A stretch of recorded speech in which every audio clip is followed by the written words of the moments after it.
بسم اللہ الرحمن الرحیم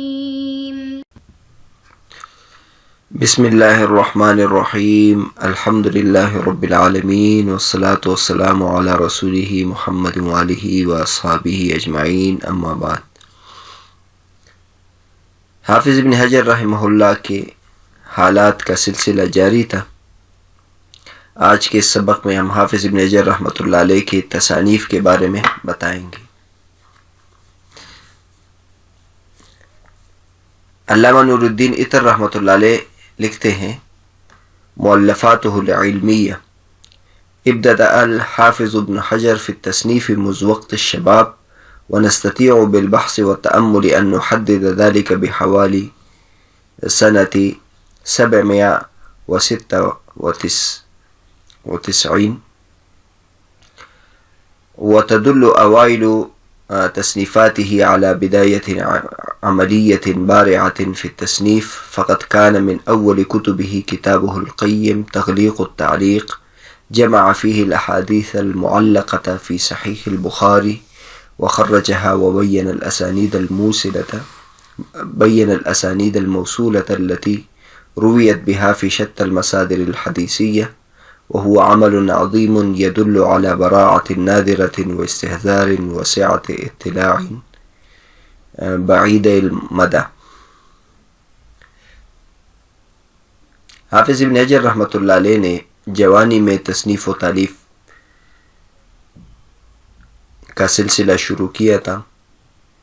غور و فکر اور تحقیق کے بعد اگر ہم اس کا اندازہ لگائیں تو تقریباً یہ 796 کا دور ہوگا۔ ان کی عمر اس وقت 23 سال کی تھی۔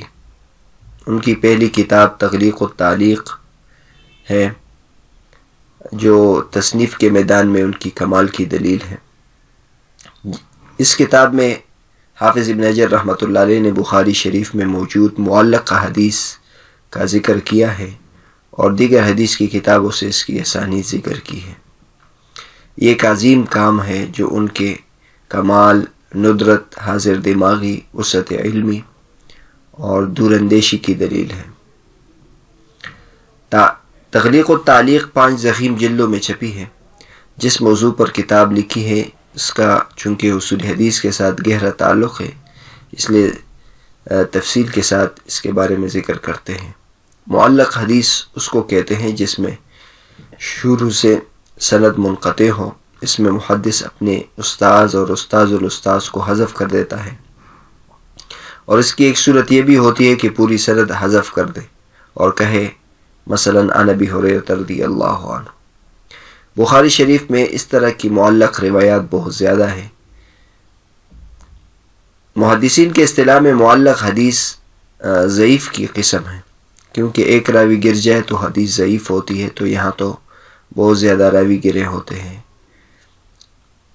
اب آپ نے سنا ہوگا کہ بخاری شریف میں ساری حدیثیں صحیح ہیں، تو ان معلقات کا کیا ہوگا؟ اس کا جواب یہ دیا جاتا ہے کہ یہ معلق روایات بھی حقیقت میں مسند ہیں۔ ان کی سندیں ہیں۔ امام بخاری رحمۃ اللہ علیہ نے شہرت کی وجہ سے، مشہور ہونے کی وجہ سے حذف کیا ہے، یا یہ جواب دیا جاتا ہے کہ ہمارا یہ کہنا کہ صحیح بخاری میں سب حدیث صحیح ہے، یہ ان روایات کے بارے میں ہے جو باقاعدہ سند کے ساتھ ذکر کیے گئے ہیں۔ جو معلقات ہیں وہ مقصودی نہیں ہیں، اور اکثر معلقات تراجم ابواب میں ہے، لہذا حکم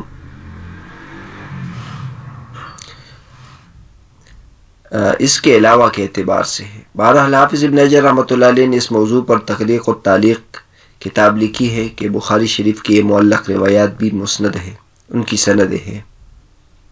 اس کے لیے حافظ ابن حجر رحمۃ اللہ نے دیگر حدیث کی کتابوں سے استفادہ کیا ہے اور لکھا ہے کہ اس حدیث کی سند اگرچہ بخاری شریف میں نہیں ہے لیکن ترمذی شریف میں ہے۔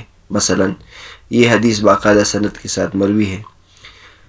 یہ بہت مشکل ترین کام تھا، لیکن حافظ ابن حجر رحمۃ اللہ نے بالکل شروع عمر میں یہ کام انجام دیا ہے۔ حافظ ابن حجر رحمۃ اللہ کی کل تصانیف کتنی ہے؟ آگے علامہ نور الدین عطر رحمۃ اللہ علیہ لکھتے ہیں وقد ضرب فی التصنیف مرسلا بعیدۃ بکثرۃ مصنفاتہ وتعدد فنونها وتنوعها حتى بلغت ما يزيد على 50 و100 مصنف ما بين مراجع ضخمة مثل فتح الباري وتهذيب التهذيب ورسالة ثقيلة نافعة مثل متن نخبة الفكر وشرحه نزهة النظر الذي طار صيته في الآفاق وعول عليه من جاء بعده. حافظ ابن حجر رحمۃ اللہ علیہ نے متعدد اور متنوع فنون میں کثیر تصانیف کی شاندار روایت قائم کی ہے، یہاں تک کہ ان کی تصانیف کی تعداد 150 سے زائد ہے۔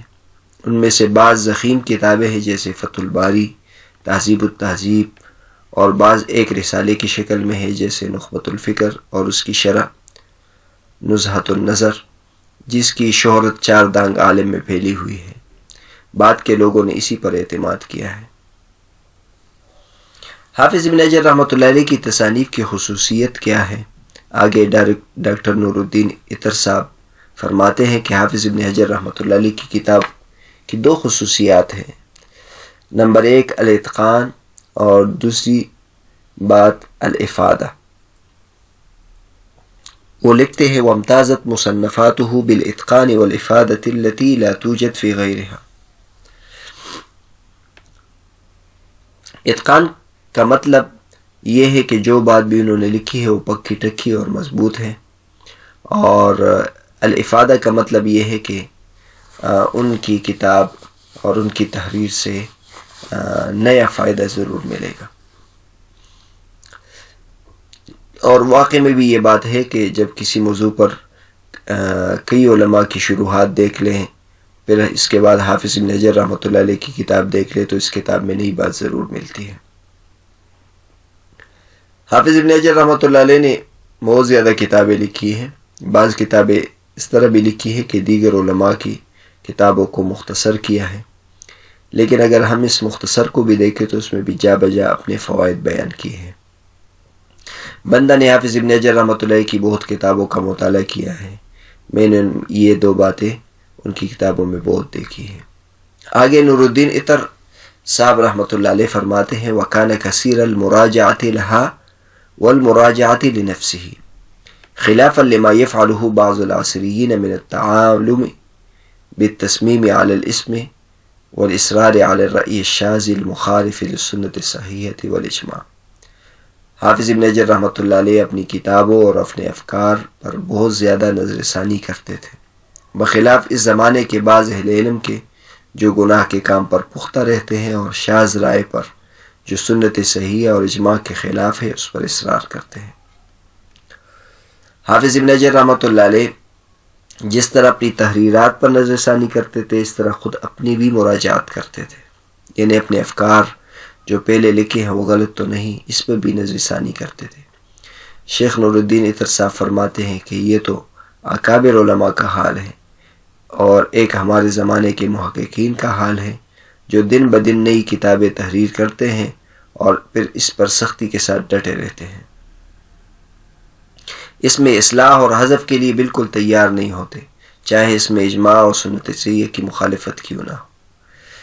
آگے لکھتے ہیں وَكَانَ سَرِيعَ الْكِتَابَةِ جِدًّا مَعَ حُسْنِ الضَّبْطِ وَلِكَوْنِهِ كَثِيرَ التَّرَاجُعِ كَانَتْ تَسِيرُ مُبَيَّضَتُهُ مُسَوَّدَةً لذلك اختلفت نسخ مؤلفاته واحتاج المحقق لها إلى كثير من الإمعان والتثبت حتى يقف على الصيغة النهائية لكتابه۔ حافظ ابن حجر رحمۃ اللہ سریع المطالعہ ہونے کے ساتھ ساتھ سریع الکتابت بھی تھے، تیز لکھتے تھے، لیکن تیز لکھنے کے ساتھ ساتھ کلمات کے ضبط کا خیال رکھتے تھے۔ ضبط میں حروف کے درست املا کا خیال رکھا جاتا ہے، اور حروف کے شوشے کو اور اس کے دندانے درست طور پر لکھے جاتے ہیں۔ اس طرح جہاں اعراب کی ضرورت ہو وہاں ضروری اعراب لگائے جاتے ہیں۔ چونکہ حافظ ابن حجر رحمۃ اللہ سریع الکتابت تھے، اس لیے بعض علماء نے ان کے عیوب میں یہ شمار کیا ہے کہ حافظ ابن حجر رحمۃ اللہ علیہ بدخط تھے، یعنی ان کی لکھائی اچھی نہیں تھی، لیکن وجہ یہ تھی کہ وہ جلدی جلدی لکھتے تھے، اس لیے نظر ایسا آتا تھا کہ وہ خوبصورت لکھائی والے نہیں ہیں۔ حافظ ابن حجر رحمۃ اللہ علیہ اتنی مراجعات اور نظر ثانی کرتے تھے کہ ان کا جو مبیضہ ہوتا تھا وہ مسودہ بن جاتا تھا. اس وجہ سے ان کی تصانیف کے نسخے زیادہ ہو جاتے تھے. لہٰذا جو ان کی کسی کتاب پر تحقیق کرے اس کو چاہیے کہ تحقیق کے وقت ان کی کتاب کا وہ نسخہ پیش نظر رکھے جو آخری ہو. اس طرح حافظ ابن حجر رحمۃ اللہ کی طرف سے منظور کردہ جو متن ہے وہ لوگوں کے سامنے آئے گا. جب بھی کوئی مصنف کتاب لکھتا ہے تو ابتدا میں تصحیح اور مراجعات بہت زیادہ کر کے اس نسخے میں حق و اضافہ کرتا ہے. سطروں کے درمیان اور حاشیوں کو بھی بھر دیتا ہے جس کی وجہ سے وہ کالے رنگ کا نظر آتا ہے. سفید جگہ اس میں ہوتی نہیں، اس لیے اس کو مسودہ کہتے ہیں. پھر اشاعت کے قابل بنانے کے لیے اس کو صاف کرتا ہے. اس نسخے کو مبیضہ کہتے ہیں. تو حافظ ابن حجر رحمۃ اللہ اس کے بعد بھی تصحیح کر کے اس مبیضہ کو بھی مسودہ بنا دیتے تھے. اسی وجہ سے حافظ ابن حجر رحمۃ اللہ کی تصانیف کے نسخے متعدد ہیں. مصنف جب کوئی کتاب لکھتا ہے اس کو شائع کرتا ہے، لوگ خرید کر اس سے استفادہ کرتے ہیں، بعد میں مصنف اس میں تبدیلی کرتا ہے، تو ایسی صورتحال میں محقق کو چاہیے کہ تحقیق کے وقت مصنف کے آخری نسخے کو بنیاد بنائے. نیز محقق کے ذمے یہ بھی ہے کہ مختلف نسخوں کے فرقوں کو حاشیے میں واضح کرے. یہ مسلمانوں کی تصنیفات کی خصوصیت ہے. آپ نے بیروت سے چھپنے والی کتابوں کے بارے میں یہ دیکھا ہوگا. بخاری شریف میں بھی ایک اہم کام نسخوں کا اختلاف ہے. بخاری شریف کا ایک نسخہ ہے، اس کو نسخۃ الیونینی کہا جاتا ہے. اس میں بخاری شریف کے نسخوں کے فروق درج کیے گئے ہیں، اور شرف الدین ابو الحسن یونینی نے یہ کیے ہیں. ان کی ولادت 621 ہجری ہے اور وفات 701 ہجری ہے. یہ نسخہ پھر سب سے پہلی مرتبہ سلطان عبد الحمید خان جو سلطنت عثمانی کے مشہور بادشاہ تھے، انہوں نے 1311 ہجری تا 1313 ہجری میں مطبع امیریہ بولاق سے اس کتاب کو شائع کیا تھا، اور 9 اجزاء اس کے شائع ہوئے تھے. بخاری شریف کی واحد شرح ارشاد الساری جس میں اس نسخے کو بنیاد بنایا گیا ہے. اسی وجہ سے مذکورہ شرح کی یہ ایک اضافی خصوصیت ہے کہ اس کے شارح کے سامنے نسخۃ الیونینیہ ہے. بخاری شریف کا نسخہ یونینیہ بہت خوبصورت انداز میں ڈاکٹر محمد زہیر بن ناصر الناصر کے زیر نگرانی دارالطوق النجات بیروت سے 5 جلدوں میں 1422 ہجری کو چھپا ہے. تو ان باتوں کے وجہ سے ہم نے جو نسخہ پیش نظر رکھا ہے نزہۃ النظر، یہ وہ نسخہ ہے جو شیخ نور الدین عطر کی تحقیق سے چھپا ہے، اور یہ جس نسخے سے شائع ہوا ہے یہ حافظ ابن حجر کی وفات سے کچھ سال قبل ان کے شاگرد نے ان کے سامنے ان کی زیر نگرانی لکھا ہے، اور حافظ ابن حجر رحمۃ اللہ اس کی تصحیح بھی کی ہے. اس کا جو اصل مخطوطہ ہے وہ تو دارالکتب الظاہریہ دمشق میں موجود ہے، اور یہ دارالکتب الظاہریہ ایک عظیم کتب خانہ ہے جس میں ہمارے اسلاف کی عظیم کتابوں کے مخطوطے محفوظ ہیں.